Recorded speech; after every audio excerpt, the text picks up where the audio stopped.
Alright, so just like the video title suggests, do you need a magwell on your pistol?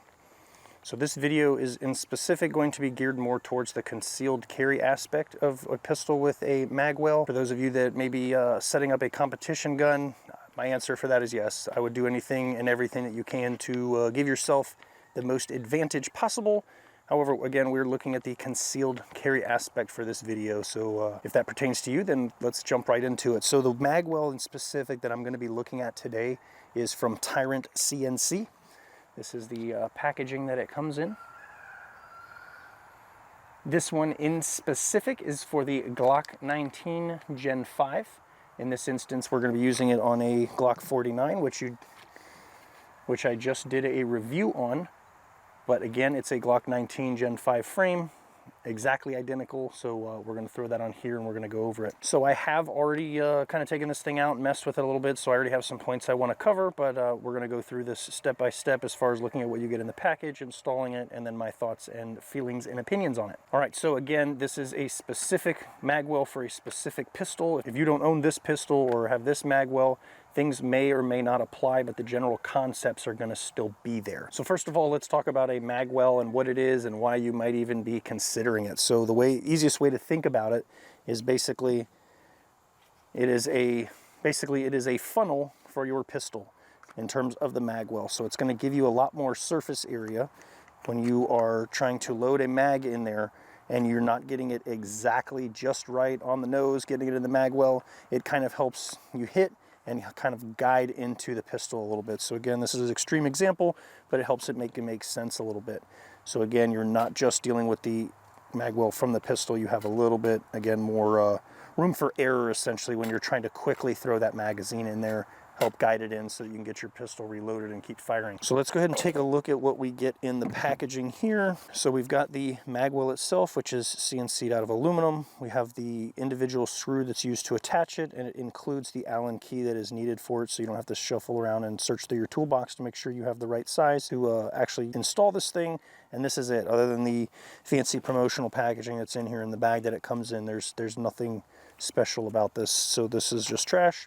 And we're going to go ahead and get this installed on the gun. So the first thing we're going to do is we have to back this screw all the way out. It has to be completely removed. And just so you can get an idea of what's happening here for this particular pistol, we have this notch in the back here that kind of loops here with the back portion of the grip. That's where this kind of plug that the screw goes into is going to go. So the first thing we need to do is we need to hook the front of the magwell, and then we pivot this in, and it kind of snaps into place. You'll know it's in place when you can look through the hole here and you don't see anything that's not lined up. So it's ready to accept that screw, and you can see that we've now filled that little kind of crescent half moon shape there. We're just going to put the screw on the end of our Allen wrench. We're going to go straight through the hole here. This magwell does come in black and gold as well. You can also get, I had the option of getting this screw in gold, but I'm not trying to make my pistol super fancy, so I just went with the straight black option. So we're going to turn this down until it's tight. You don't want to crank it, because what you'll do is you'll start actually affecting the geometry of the plastic here if you crush it too much, and you could cause some issues. Again, we just get this thing snug down.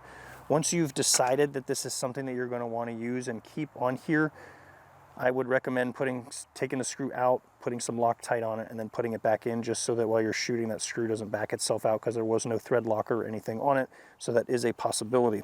So now that we have the magwell installed, when we look here, we have this whole ramp on the back here that helps us kind of, again, guide that mag in where it goes. We've got a little bit of edge here to do the same thing. And then the front is the only part that's a little bit different. There is kind of a lip in the front here, just the way that it mates up and it just attaches to the bottom of the magwell, but it still does have that little bit of oomph that we need here in the event that we go too far forward to help guide that magazine in. So first off, the number one thing that I've noticed, so my hand normally will go to the bottom of this grip because this magwell kind of protrudes up a little bit. My finger actually rests on it, and it kind of pushes my finger away. So it feels kind of like my pinky's being jacked out a little bit, and I'm kind of losing a little bit of grip. It's nothing that's too terrible, not something that you couldn't get used to, especially if you're going to get the advantages of having a magwell. and those outweigh the comfort factor there. I'm still able to touch the pistol. I'm still able to get a good grip on it. Just, again, a little minor inconvenience or something that if it's going to affect you and make you feel like that's not for you, depending on, again, on your pistol that you're using this on.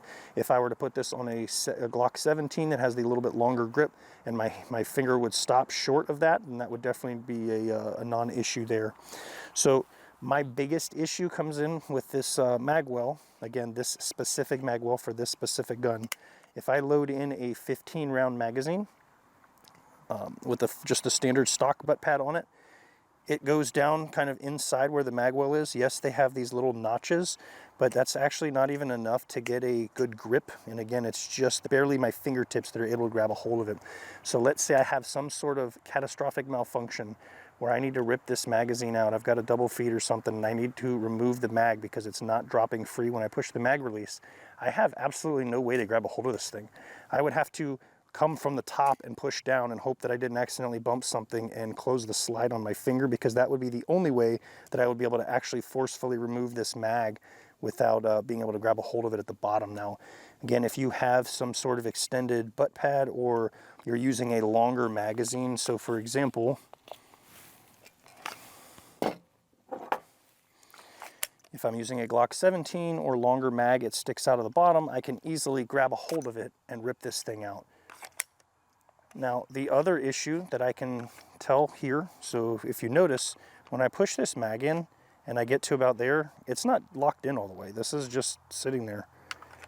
It actually, I think what is happening is, even though I didn't go to town on this screw and He-Man crank it down, it's still applying enough force on this plastic here that it's actually keeping the mag sticking in place. So if I push this mag release, sometimes it will come out all the way.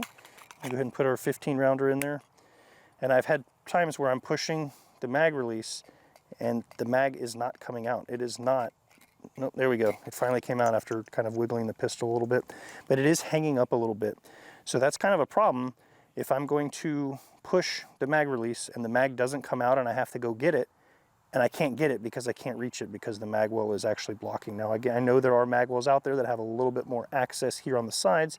Again, I know all magazine lengths and sizes are different. The extension pads that you may be putting on the bottom might benefit you and help keep you from having to worry about that issue and not being able to grab your magazine.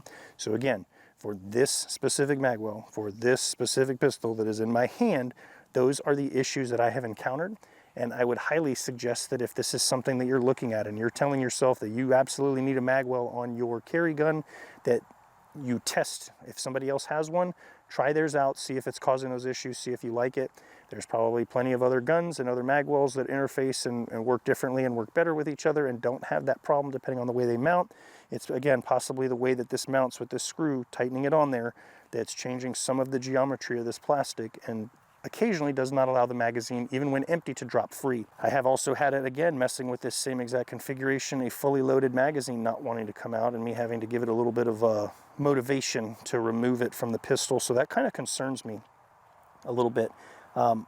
If something happens and I need to use this gun in a concealed carry, again, situation, and it comes to the point where I need to reload because I do carry an extra mag and I can't get the mag out of this gun, that's a problem, because then now I've got to go through a process of getting that fixed and replacing that magazine with one that's going to work for me. But I shouldn't have to do that. I should be able to just drop it, load it, and keep going. In terms of the geometry and the measurements on this thing, the size, man, this thing is, the quality, the fit, the finish, everything on here is absolutely amazing. This thing is absolutely beautiful to look at. It's extremely light. Again, it mounts easily. It does the job that it's supposed to do. I have no issues with this product or this company whatsoever. But again, this specific configuration, I'm not 100% on it, so I may have to work with it a little bit. I may need to look into some extended butt pads, which more capacity is always better, right? That may be something I need to look into if I do plan on using this. One of the things you need to look at, again, for the different brands and manufacturers is their sizes are going to be a little bit bigger, and we're talking about concealed carry. The smaller the better, the less likely it's to be seen. If I'm going to be wearing this in a concealment holster, and I've got this tucked in, and I'm adding thickness that's between my body and my outer garment, and it's something that's more likely to be seen, is that something that's going to be worth the benefit of having it, absent the issues that I went over that I'm having with it. If it's adding thickness or length or bulk, again, that's extra weight you're carrying around, and again, extra girth that's going to be sticking out from the side, depending on how you're standing, how tight your clothes are. I'm kind of pulling this to make a point and emphasize it a little bit. You're going to need to kind of look at that and take that into account if it's worth the extra width there that's going to kind of compromise your concealability of the weapon itself. So a magwell can definitely be a great complement to your weapon in terms of being able to get those reloads done quicker, get back in the fight, get your gun running, whatever situation you may find yourself in. But keep in mind those issues that I pointed out. Having a magazine that drops free is absolutely important, or having a magazine you can actually get a hold of and remove from the gun in the event you need to do some sort of emergency reload or action with it, because what you don't want to end up happening, again, you're in a situation, life or death, and you're fighting with your gun, trying to figure out how to get your magazine out because you didn't plan ahead and you didn't think about that. So just because you saw some fancy pictures on Instagram or some influencer out there has a $6,000 gun with a magwell that looks pretty sweet, and you just want to run out and buy one and throw it on your gun because it looks cool and you think it's going to help you reload faster, just think about it. Do some research, try some out if you know people that have them, or find some people in your area that have them and try them out and see what they recommend, what they've had issues with. Find somebody that has a good return policy, put it on your gun, try it out. If you don't like it, it doesn't work, return it, and find one that does, that is not going to compromise your safety just for the cool factor or giving you 0.001 second faster of a reload. So anyway, just a quick video today going over that. Hopefully you found something useful in here. If there is something that I did not cover or mention in specific, or you have questions about, please feel free to leave a comment down below. I'll be glad to get back to you with the best answer that I can, whether it's in a text response to your comment or even a follow-up video if it's something that requires a little bit more in-depth explanation. So with that, I am going to call the video here. So thank you for watching, and we'll catch you in the next video.